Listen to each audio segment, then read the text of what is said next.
नमस्कार, आप देख रहे हैं लाइव हिंदुस्तान चर्चा। मैं अजय शुक्ल इस चर्चा में आप सभी का इस्तकबाल करता हूं। आज की हमारी चर्चा का विषय है कि क्या खट्टर सरकार पर भारी पड़ेंगे, संकट बनेंगे हरियाणा के कर्मचारी। राज्य कर्मचारियों ने खट्टर सरकार के खिलाफ तलवार निकाल ली। पूरे राज्य के हर जिले में जो कर्मचारी हैं, क्लर्कल कर्मचारी हैं, वो धरने पर बैठे हैं और अनिश्चितकालीन धरने पर, हड़ताल पर है। सारे काम ठप हो गए हैं क्योंकि सारी फाइलें क्लर्क ही निकालते हैं। कॉन्ट्रैक्ट कर्मचारी उस पर कुछ बहुत कर नहीं सकते हैं। इसके अलावा तमाम कर्मचारी पुरानी पेंशन को लेकर के लगातार लड़ाई लड़ रहे हैं, उसको लेकर संघर्ष कर रहे हैं। इसके अलावा तमाम सारी वेतन विसंगतियां हो या दूसरी और बहुत सारी चीजें हो, उनको लेकर लड़ाई चल रही है। और ये कर्मचारियों की संख्या 2% है और यदि उनके परिवारों को भी जोड़ लें तो ये तकरीबन 8% पड़ती है। और 8% वोट बैंक किस तरीके से क्या करेगा? तो ये जिस तरीके से तलवार खींचे हुए हैं, इससे खतरा पैदा है। आने वाले वक्त में देखना होगा। इसी को लेकर के चर्चा है और इस चर्चा में हमारे साथ शामिल हैं भारतीय जनता पार्टी की तरफ से भूपेंद्र सिंह, कांग्रेस पार्टी की तरफ से वेद प्रकाश विद्रोही और राष्ट्रीय अध्यक्ष हैं कर्मचारी महासंघ के सुभाष लांबा। मैं शुरुआत सीधे लांबा साहब से ही करूंगा। लांबा साहब, जिस तरीके से तमाम लगातार कर्मचारी संगठन, कर्मचारी और दूसरे लोग जो है लगातार खट्टर सरकार के खिलाफ मोर्चा खोले हुए, आखिर क्या ऐसा अचानक हो गया कि आप लोग खट्टर सरकार के खिलाफ एकदम से बिल्कुल आक्रामक हो गए? हड़ताल शुरू हो गई, कहीं कभी कुछ होता है, कई बार आप लोगों के ऊपर लाठी भी चल गई। तो ये सारी स्थितियां क्यों पैदा हो गई? जी सुभाष जी। ऐसा है कि ये कहना ठीक नहीं होगा कि खट्टर सरकार के खिलाफ एकदम से ये प्रोग्राम आंदोलन तेज क्यों हो गए। आज ये जो हमारे क्लर्कों की जो कार्य बहिष्कार प्रोटेस्ट जो चल रहा है, इनकी जो मांग है 35,400 वेतनमान की, ये मैं याद दिलाना चाहता हूं कि ये जो हरियाणा मजिस्ट्रेट स्टाफ एसोसिएशन है, 2012 में जब कांग्रेस की सरकार थी, उस समय से ये मांग उठा रखी थी। छठे वेतन आयोग में पंजाब की अगर हम बात करते हैं तो 5200 2050 के वेतनमान में 1900 ग्रेड पे दिया था।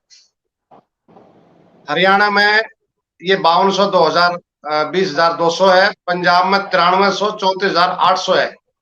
हरियाणा में ग्रेड पे 1900 था और यहाँ पंजाब में 3200 था। तो तभी से ये मांग उठ रही थी कि पंजाब के समान वेतनमान दिया जाए।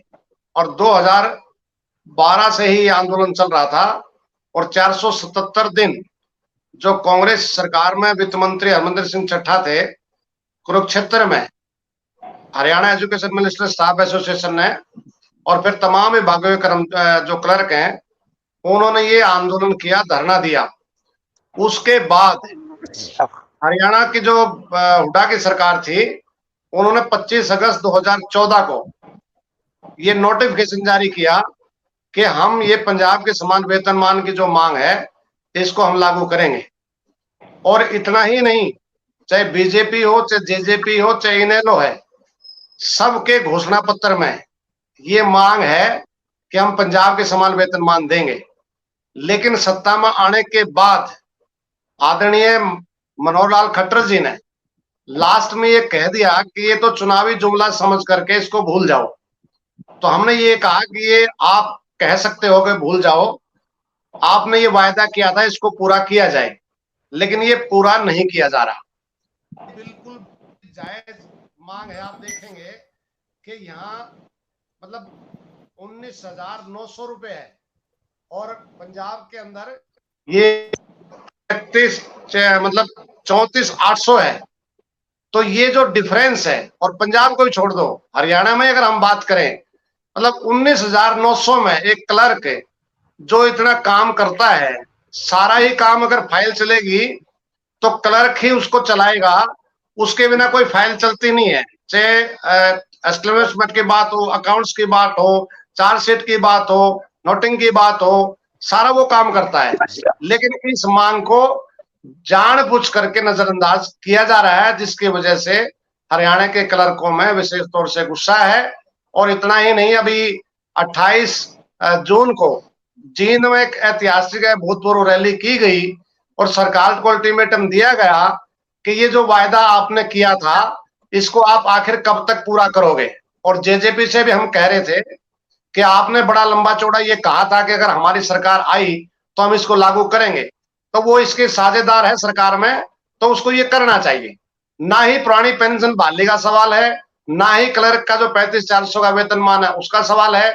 सरकार बिल्कुल अनसुना कर रही है। और मैं आपके चैनल के मार्फत से ये बताना चाहता हूं कि जो मनोहर लाल खट्टर जी का दूसरा कार्यकाल है, आज तक प्रमुख कर्मचारी संगठनों से उनके मांग पत्र पर बातचीत करना भी उचित नहीं समझ रही सरकार।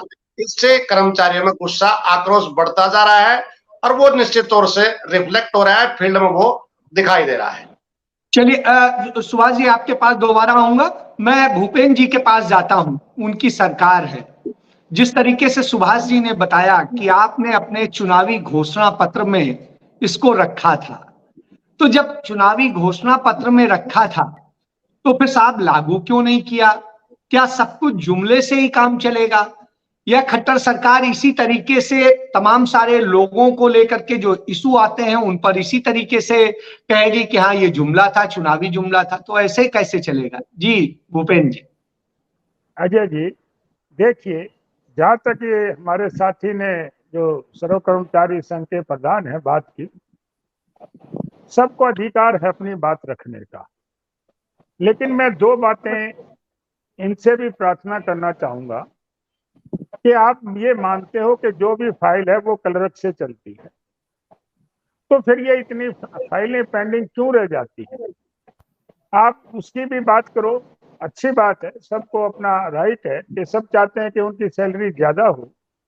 लेकिन सर्व कर्मचारी संघ को ये भी कहना चाहिए कि आपके लोगों के, हमारे जो क्लर्क लोग हैं उनके पास फाइलें पेंडिंग क्यों होती हैं, उनको उनको ये भी कहना चाहिए। और दूसरा मैं आपको ये भी बताऊं कि सारी जो हमारी जनसंख्या है उसका जो एम्प्लॉय है, कर्मचारी है, वो कितने परसेंट है? 2%। जो 2% लोगों पर सरकार का बजट खर्च होता है, आप उसका हिसाब लगा लीजिए।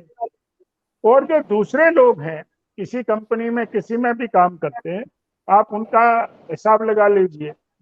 मैं ये कहता हूं कि जब पोस्ट एडवर्टाइज होती है तो उसमें सब कुछ लिखा होता है कि कितनी सैलरी मिलेगी, क्या इंक्रीमेंट होगी, सब कुछ लिखा होता है।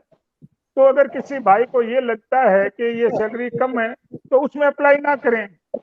और जब अप्लाई करके अपनी सीट पे आ जाते हैं तो उनकी ड्यूटी बनती है कि वो ईमानदारी से लोगों की सेवा करें, क्योंकि ये टैक्स जो है देश की जनता देती है और उस टैक्स से उनको सैलरी मिलती है। वो ये ना समझे कि हम मालिक हो गए। देखिए, जो कर्मचारी है वो लोगों के काम करने के लिए उनको भर्ती किया जाता है।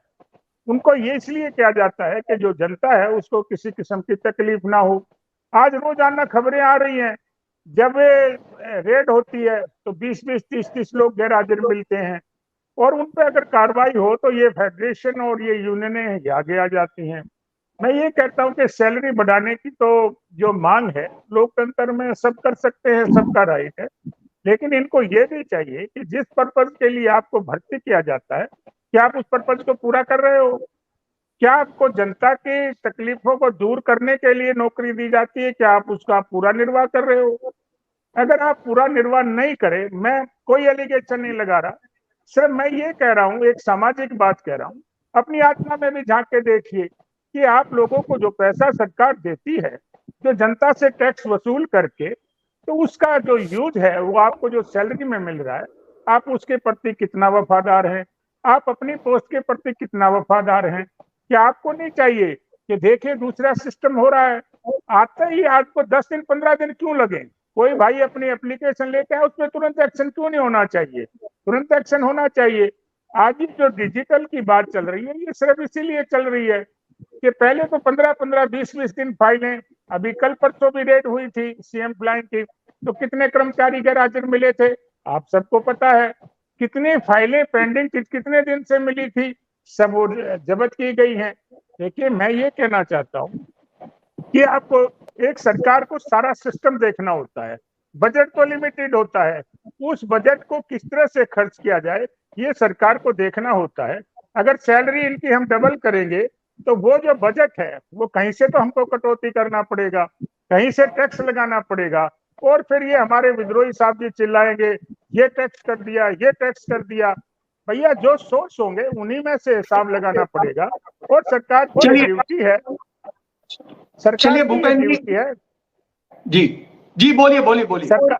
सरकार की ये ड्यूटी है कि उसको सब लोगों का, चाहे वो कर्मचारी हैं, चाहे अधिकारी हैं, चाहे जनता है, चाहे इंडस्ट्रियलिस्ट है, सबका ध्यान रख करके उस बजट में प्रावधान करना पड़ता है। ये सब जानते हैं।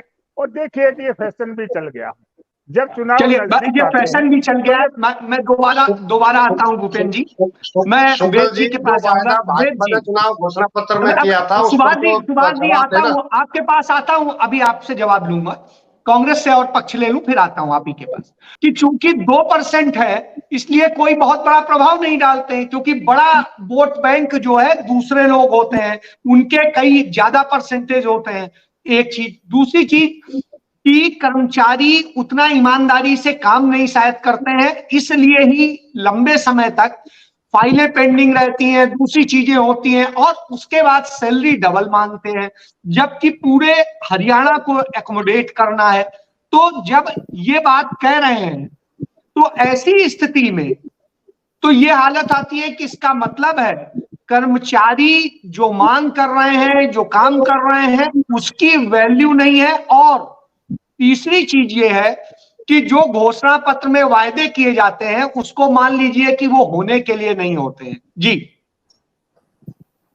अजय शुक्ल जी, कर्मचारी महासंघ के अध्यक्ष भाई सुभाष लांबा जी, हमारे मित्र भूपेंद्र सिंह गहलावत जी, और लाइव हिंदुस्तान चर्चा के सभी दर्शकों को मेरा नमस्कार। पर उपदेश कुशल बहु तेरे, मैं यहां से अपनी बात शुरू करूंगा। मेरे साथी भूपेंद्र जी ने बहुत उपदेश दिया। उपदेश देना बड़ा आसान है। आप उपदेश देने के तभी अधिकारी बनते हैं जब आप उन उपदेशों को सबसे पहले अपने ऊपर लागू करो। अब मैं सवाल पूछता हूं, लोकतंत्र के अंदर विधायक सांसद किस लिए चुने जाते हैं? विधेयक बनाने के लिए या लूट करने के लिए? वो विधानसभा और संसद में क्या आचरण है? भाजपा अपने विधायक सांसदों का देख ले, कांग्रेस अपनों का देख लेगी। और जब विधायक और सांसदों का वेतन भत्ता और पेंशन बढ़ाने की बात आती है तो बिना चर्चा किस तरह 1 सेकंड के अंदर बढ़ोतरी कर दी जाती, इस पर विचार कर ले। मुख्यमंत्री जी हमारे सादगी की बात कहकर सत्ता में आए थे। मैं तो राष्ट्रीय स्वयंसेवक संघ का हूं। उनके बेड़े के अंदर कितनी गाड़ियां हैं, कितने करोड़ों की नई गाड़ियां खरीदी, कितने जहाज खरीदे। सीएमओ के अंदर आज तक के भारत हरियाणा के ये कहीं और ले गए, आप डिबेट को कहीं और ले गए। आप सुन नहीं नहीं लीजिए। नहीं नहीं, देखिए अरे मैं कर्मचारियों मैं भी इसी में बोलूंगा। अरे सर ठीक है, सुन ठीक है, लीजिए ना, ठीक आप मेरी बात सुनिए। सुन लीजिए ना सर। मैं उसी पर आ रहा हूं, उसी पर आ रहा हूं। सीएमओ के अंदर इतने ज्यादा कर्मचारी इन्होंने नियुक्त कर रखे हैं जो आज तक हरियाणा के राजनीतिक इतिहास में कभी नियुक्त नहीं हुए। उनका बजट का पैसा फिर क्यों बर्बाद किया जा रहा है? दूसरी बात, हम अपने घोषणा पत्र के अंदर जब कोई चीज लागू करते हैं तो हम कैलकुलेशन नहीं करते कि भाई ये घोषणा का क्या खर्चा होगा। इसका मतलब है अगर भाजपा ये कह रही है, मुख्यमंत्री जी ये कह रहे हैं जुमला था, तो भाजपा एक गैर जिम्मेदार पार्टी है। कोई भी राजनीतिक दल ये तो कह सकता है कि भाई घोषणा पत्र को लागू करने में हमें कठिनाइयां होगी, कुछ परेशानियां होगी, इसको देर से लागू करेंगे। पर कोई भी राजनीतिक दल अगर अपना घोषणा पत्र से मुकरता है तो वो गैर जिम्मेदार पार्टी है। दूसरा, लोकतंत्र के अंदर सत्ता आती है, चली जाती है। लोकतंत्र में किसी की सत्ता स्थायी नहीं रहती है, पर सरकार स्थायी रहती है। और सरकार निरंतरता से काम करती, चाहे विकास के काम है चाहे दूसरे लिए गए निर्णय हैं। अगर एक सरकार है दूसरे सरकार के लिए गए निर्णयों को पलटेगी तो फिर लोकतंत्र का मतलब कहां रह गया? फिर तो तानाशाही होगी। जब कांग्रेस सरकार ने 25 अगस्त को नोटिफिकेशन कर इनके वेतन को बढ़ा दिया था तो ये जिम्मेदारी थी अगली सरकार की कि वो सरकार उसको लागू करती। इन्होंने नहीं किया। क्यों उसको लागू नहीं किया? दूसरी बात, मैं छोटा सा उदाहरण दूंगा। हमारे मुख्यमंत्री आदरणीय खट्टर जी ने 3-4 दिन पहले कहा कि भाई कांग्रेस के जमाने में 1300 रुपए 1000 रुपए पेंशन थी बुढ़ापे की, जिसको बढ़ाकर हमने 1200 कर से 2750 कर दिया। पर यह नहीं बताया कि कांग्रेस ने अपने बजट के अंदर जुलाई 2014 में उस पेंशन को 1200 रुपए कर दिया था और ये कहा था 1 नवंबर से लागू होगी, क्योंकि पहले हरियाणा में 1 नवंबर से लागू होती थी। अब इन्होंने नया सिस्टम बना दिया, हर साल मार्च से बढ़ोतरी कर दी, पहले 1 नवंबर से होता था। तो अगर हमने 1200 रुपए की थी और आपने भी 1200 कर दी तो हमारी 1200 नहीं बताएंगे, 2013 की बताएंगे। अब इसी तरह कर्मचारियों 1 नवंबर से लागू करने का लॉजिक क्या था? वो हमेशा होता था, पीछे से चला आ रहा था। हरियाणा का निर्माण स्थापना दिवस के कारण से। हाँ, स्थापना दिवस तो उसी दिन से होती थी। अब वो बदल कर इन्होंने 250 रुपए जोड़ दिए ना, तो मार्च से कर दी। वो चलो सरकारों का विशेष अधिकार है, उसमें मैं कुछ नहीं कहता। तो वो इन्होंने क्यों लागू नहीं की? दूसरा, हमने कर्मचारियों को पक्का करने की पॉलिसी बनाई थी। इन्होंने उसमें कुछ कर्मचारी पक्के हो गए थे, कच्चे कुछ नहीं हुए थे। उन्होंने इस पॉलिसी को क्रैश कर दिया, खत्म कर दिया, बोला नई पॉलिसी लाएंगे। 9 साल हो गया ना तो वो पॉलिसी आई, और ना 9 साल से क्लरिकल स्टाफ का वेतन बढ़ाने का इन्होंने। अगर हमने कुछ गलत किया तो था हमारे सर फंड की भी तो प्रॉब्लम है। सुन लीजिए वेद जी, सवाल ले लीजिए। फंड की भी तो समस्या होती है, दूसरे भी तो कल्याणकारी काम कर रहे हैं। हाँ, कौन कहता है समस्या है? जो अभी इन्होंने पटवारियों के बढ़ाए थे पैसे, उसका फंड कहां आ गया? अगर आप ये तुलना करोगे तो अभी कुछ दिन पहले ही पटवारियों का, राजस्व पटवारियों का करवाया था, क्योंकि राजस्व पटवारी जो होते हैं वो इनके दुधारू हैं, सरकारों के नेताओं के दुधारू हैं। मैं तो सीधी बात कहता हूँ, राजस्व विभाग ही सारे रेस्ट हाउसों के खर्चे सहन करता है। मैं अपनी बात भी कह रहा हूँ, मैं सब, अरे सर सभी नेताओं में मैं भी आ गया, मैं अपनी पार्टी को भी नहीं बख्श रहा।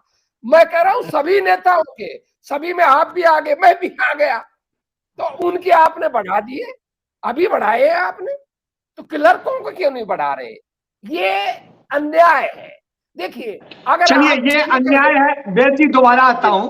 लास्ट बात, अगर आप ये कहेंगे कि फंड्स की कमी है, तो फिर आपने जो आपका चीफ सेक्रेटरी है उसके वेतन में और जो आपका चपड़ासी है उसके वेतन में इतना भारी अंतर क्यों कर रखा है? फिर तो 5 गुना से ज्यादा अंतर नहीं होना चाहिए वेतन के अंदर। हमारे यहाँ तो 20 गुना तक का ज्यादा अंतर है।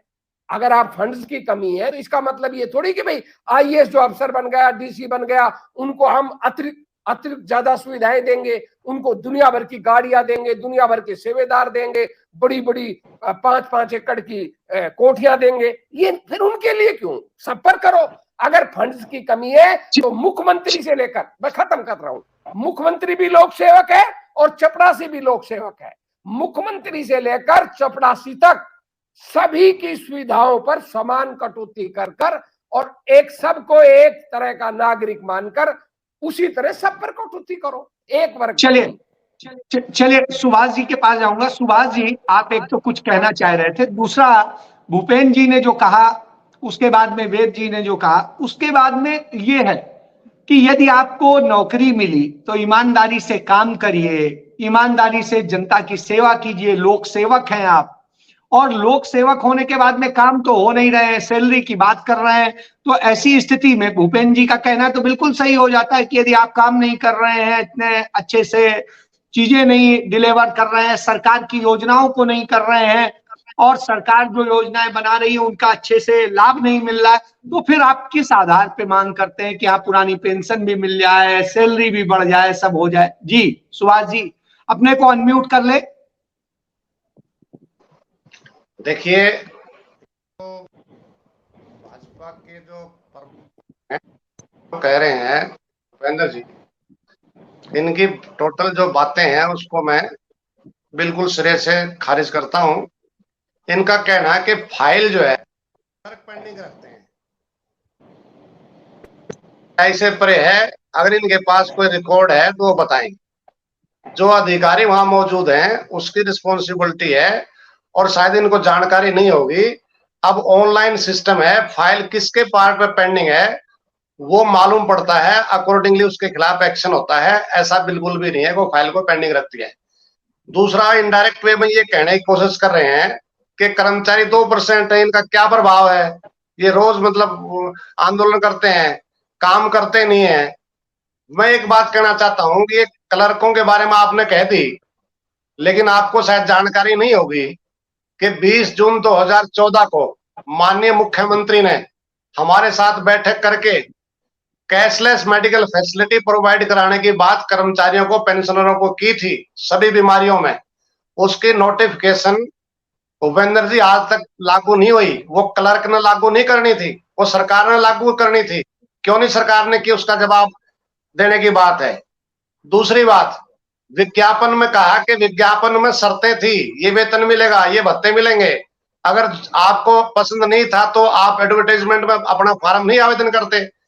बिल्कुल ठीक बात है, हमने विज्ञापन पढ़ करके हमने फॉर्म भी भरा है, लेकिन आपकी सरकार ने वोट लेने के लिए चुनावी घोषणा पत्र में ये कहा कि हम क्लर्कों को पंजाब के समान वेतनमान यानी कि 35,400 वेतनमान देंगे।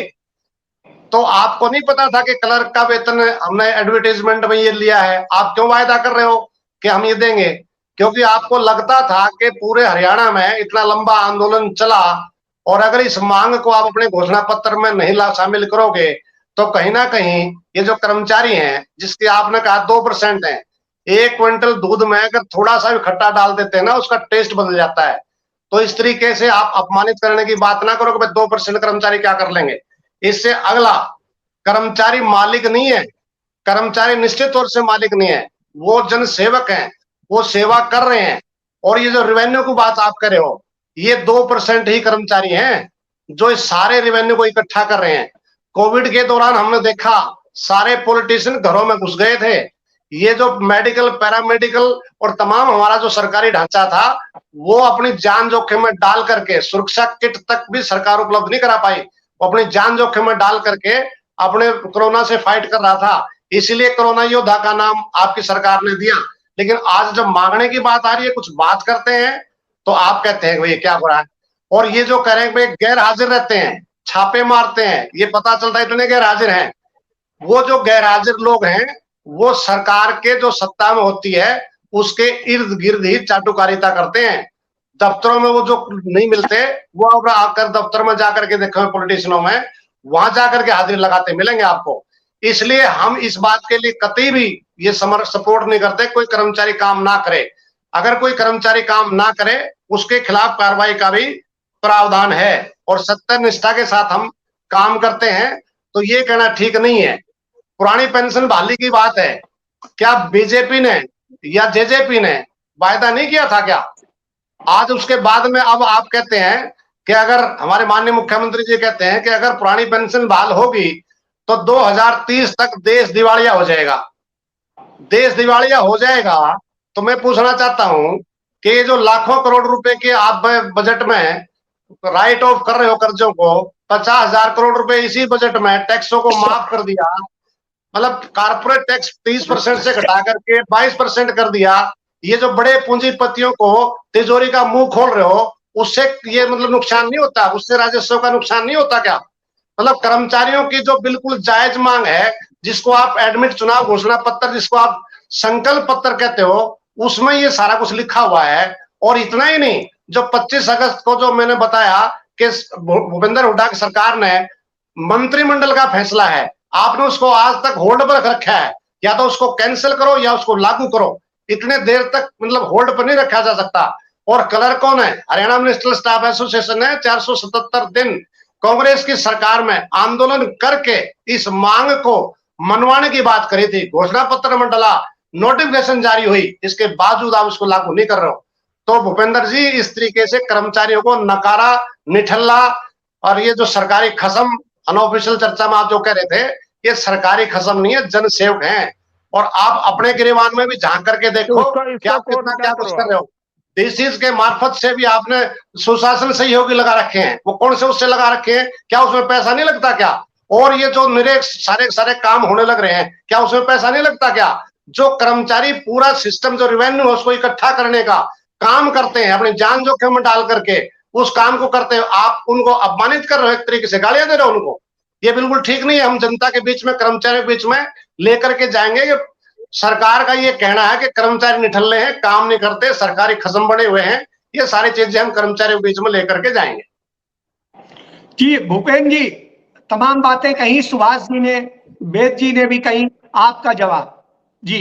देखिए मैं एक बात तो स्पष्ट करना चाहता हूं कि सुभाष जी ने जो एलिगेशन लगाए वो बातें मैंने नहीं कही। एक तो मैंने ये नहीं कहा, एक इन्होंने खुद ही मानी है। इन्होंने ये माना है कि कुछ जो चापलूस किस्म के एम्प्लॉय हैं वो सरकार के इर्द गिर्द घूमते रहते हैं। एक बात तो मैं ये पूछना चाहूंगा, क्या वो सर्व कर्मचारी संघ से संबंधित नहीं है? नहीं नंबर है। एक, नहीं नहीं, वो सरकारी है। एक मिनट वो सरकारी है। दूसरा मैंने ये कभी नहीं कहा कि 2% से हमारे चुनाव पर कोई फर्क नहीं पड़ेगा। जितनी देश की जनता है, जितने प्रदेश की जनता है, चाहे वो कर्मचारी हैं, चाहे प्राइवेट सेक्टर में कर्मचारी हैं, जो भी किसान हैं, जो भी हैं, वो सभी हमारे लिए आदरणीय है। इसको आप अदरवाइज लेंगे तो ये अच्छी बात नहीं है। और मैं ये कहना चाहता हूं कि हमारे कलरक भाई भी आदरणीय है। मैंने एक चर्चा की बात की, और दूसरा ये कांग्रेस के साथियों ने भी कहा और मेरे ये सर्व कर्मचारी संघ वालों ने भी कहा कि 2012 में माननीय मुख्यमंत्री जो उस समय थे भूपेंद्र सिंह हुड्डा, उन्होंने वो बात मान ली थी। अरे फिर 14 तक मुख्यमंत्री रहे। 14 में अरे भैया लागू 12 में नहीं मानी, 14 में माननी थी। देखिए जो मेरे साथी कर्मचारी संघ के हैं, इन्होंने, अरे भैया 2014 में 25 अगस्त 2014 को ये कैबिनेट का फैसला है तो उसको लागू करने का, कि हम 1 नवंबर से लागू करेंगे। उसके बाद सरकार बदल गई। बिल्कुल यही, उसके बाद सरकार बदल गई। सुनिए भाई साहब, यही तो बेईमाना है। जब सरकार जाने को हुई तो क्यों किया?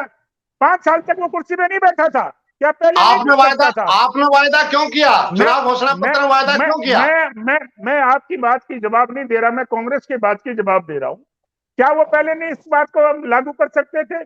जब सरकार जाने को आखिरी जब उनकी मीटिंग है, उनको पता है सरकार आ ही नहीं रही, तो वो कुछ भी घोषणा कर दें। आज भी घोषणा कर रहे हैं हम 6,000 रुपए पेंशन देंगे। 9 साल तक, 9.5 साल तक इनकी सत्ता रही, मात्र 500 रुपए बढ़ाने का काम इन्होंने किया। अब ये कहते हैं कि हम 6,000 देंगे, ना राजा नाचेगी, ना नॉर्मल ट्रेड होगा, ना राजा नाचेगी। क्या बात करते हो आप कुछ भी कह दो। मैं तो कहता हूँ 6,000 के बजाय 21,000 भी कांग्रेस कह दे तो क्या हर्ज है? देनी तो है नहीं, 10 सीट नहीं आनी, 4 मुख्यमंत्री के आपके उम्मीदवार हैं। देखिए मैं ये कहना चाहूंगा, बिल्कुल सब हमारे आदरणीय हैं, चाहे वो कलरक है, चाहे देश की जनता है, और जो भी लोग हैं, जिसमें उसमें हरियाणा प्रदेश की तरक्की के लिए भूपेंद्र जी एक सवाल जोड़ लीजिए। वो ये कह रहे हैं कि अच्छा चलिए कोई बात नहीं, आप मत दीजिए, लेकिन आपने अपने घोषणा पत्र में ये दोनों वायदे किए, पुरानी पेंशन का भी किया और यह भी किया, तो जब आपने वेतन वृद्धि और इसका घोषणा की, फिर क्यों नहीं दे रहे जी? देखिए मैं ये कहना चाहता हूं, जो भी स्थिति सामने आती है, जो भी जिसकी डिमांड होती है, वो सरकार उसको कंसीडर करती है। हमारी सरकार ये नहीं है कि किसी चीज को कंसीडर नहीं करती। इनकी बातों को भी, इनकी मांगों को भी, सबको अंडर कंसीडरेशन है। और जो भी निर्णय होगा, जितना भी होगा, इनके कर्मचारी संघ से बैठक करके, और जो भी सॉल्यूशन निकलेगा, अगर एकदम ज्यादा नहीं बढ़ेगी तो कुछ जो भी सॉल्यूशन निकलेगा। हमारी सरकार तो कोई जिद्दी सरकार तो है नहीं, हमारी सरकार में तो डेमोक्रेसी है। ये तो है नहीं कांग्रेस राज की तरह इमरजेंसी लगा के सबको अंदर ठोक देंगे, ऐसा हमारा कोई इरादा नहीं है। ये हमारे भाई हैं, हमारे बिल्कुल सबसे बड़ी बात कही है भूपेंद्र जी ने कि ये हमारे भाई हैं और हमारी सरकार कंसीडर करेगी और जो भी बेस्ट होगा वो करेगी। ये जरूर है कि हो सकता है कुछ कम ज्यादा हो, लेकिन वो करेगी। जल्दी से वेद जी आपका कमेंट, उसके बाद मैं एक बार फाइनल कमेंट उनका दूंगा। ये हम पर कह रहे हैं कि हम तो इमरजेंसी लाकर अंदर कर देंगे, तो मैं इनसे पूछना चाहता हूं कि हमारे समय में सबसे कम कर्मचारी आंदोलन क्यों हुए? नंबर 1 बात। नंबर 2 जेल बात, में ठोकते थे, जेल में ठोक देते अरे थे। कहीं नहीं ठोकते थे, आप असत्य बोलते। ये बैठे अरे ये नेताओं को कर्मचारी ठोक दिया, अरे नेताओं अरे को आप ठोक दिया, असत्य, 5 साल से आप बना के 6 झूठ साल बोलते किया हैं। आपने। मैं आपने आपकी इमरजेंसी लगाई, आप क्या मैं आप आपकी क्या बात झूठ की करते हो? पोल अभी खोल रहा हूं ना। इमरजेंसी, आपने अरे आपने इमरजेंसी तो नहीं लगाई क्या? जनादेश को ही पलट कांग्रेस दिया। पार्टी ने इमरजेंसी नहीं लगाई, आप मना आपने कर तो दिए। क्यों झूठ बोलते हो आप? आप आपने अंग्रेजों की सारे गुलामी नेताओं को करते जेल में थे। नहीं ठोका, अगर पूरे सारे पुराने अधिकारियों को इतिहास जेल में में नहीं जाओगे ठोका। तो आप देश कौन सी आजादी की बातें लड़ाई करते हो? लड़ रहा था और आप अंग्रेजों की गुलामी करते थे।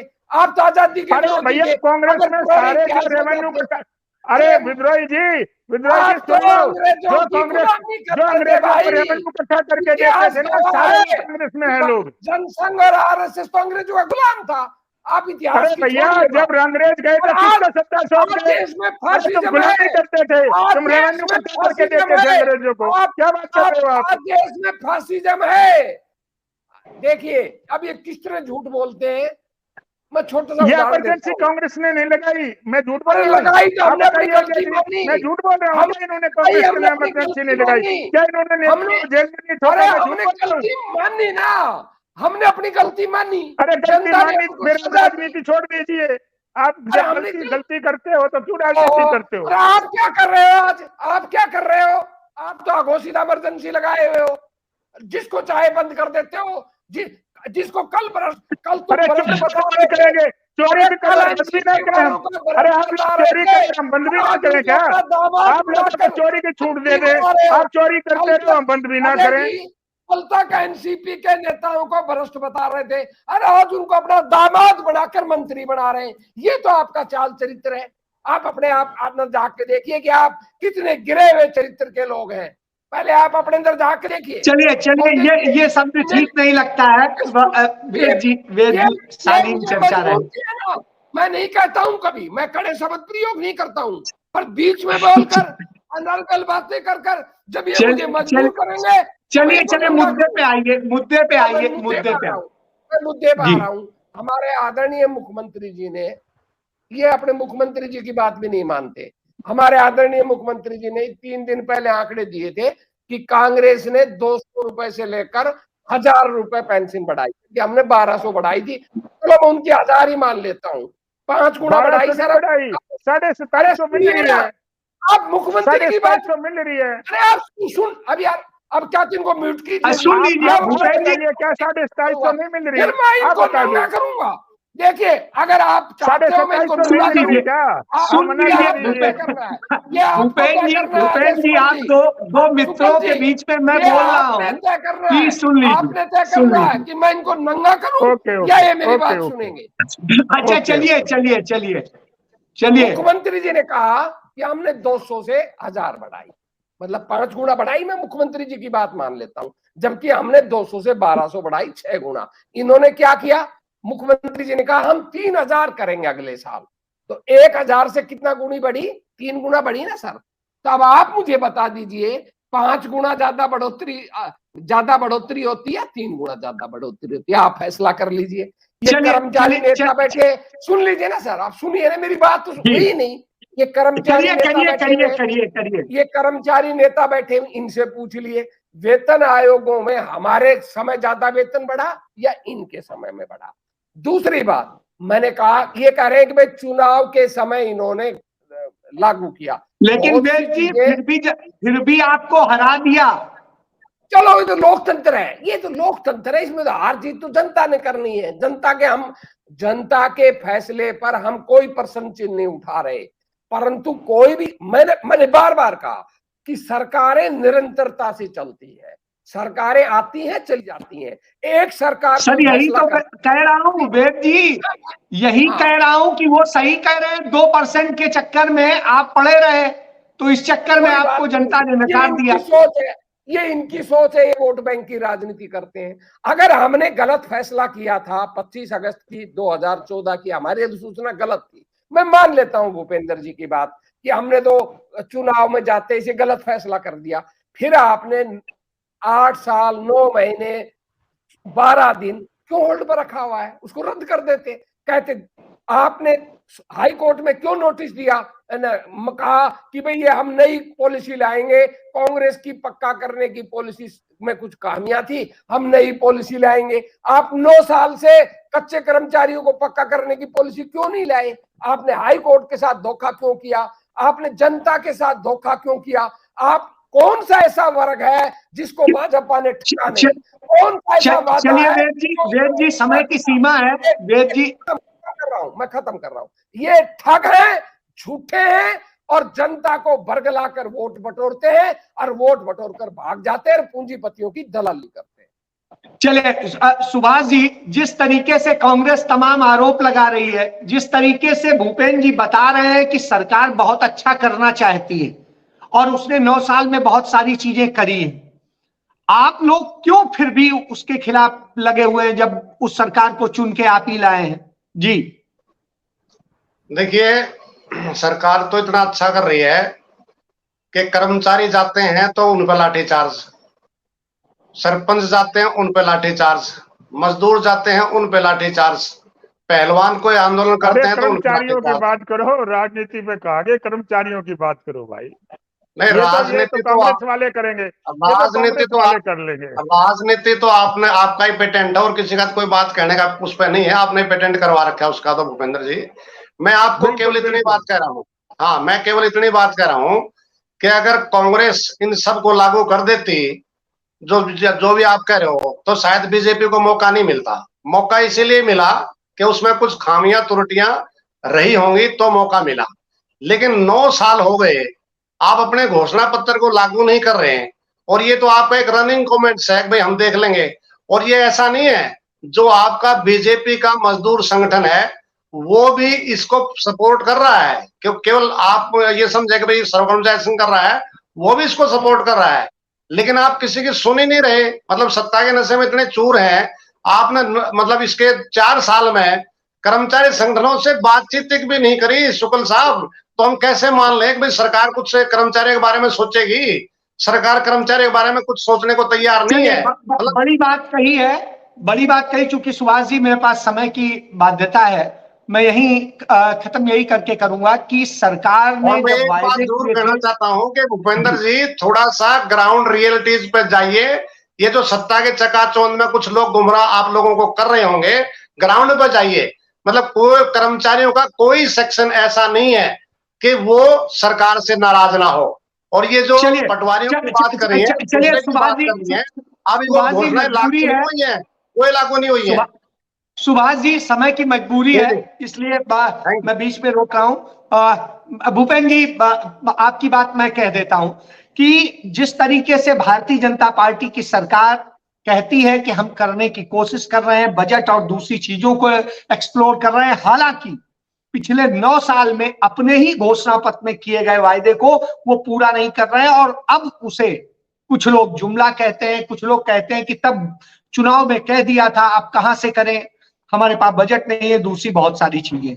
कर्मचारी इसको लेकर के बिल्कुल आक्रामक है और उनका कहना है कि आने वाले चुनाव में वो खट्टर सरकार को कड़ा जवाब देंगे। और यदि उन्होंने ये सारी चीजें पूरी नहीं की, जो हुड्डा सरकार में नोटिफिकेशन हो चुके थे वो भी पूरे नहीं किए, तो इसको लेकर के वो पूरी तरीके से आर पार की लड़ाई लड़ने का फैसला कर चुके हैं, क्योंकि सरकार की योजनाएं यही कर्मचारी इंप्लीमेंट करते हैं। यदि ये ना करें तो सरकार की सारी योजनाएं फेल हो जाएं। इसलिए ये 2% उस 98% पर भी भारी होते हैं और इन्हीं से सब कुछ चलता है। इसके साथ मैं चर्चा समाप्त करता हूं, कल फिर मिलेंगे कुछ और विषयों के साथ। तब तक के लिए धन्यवाद। जय हिंद।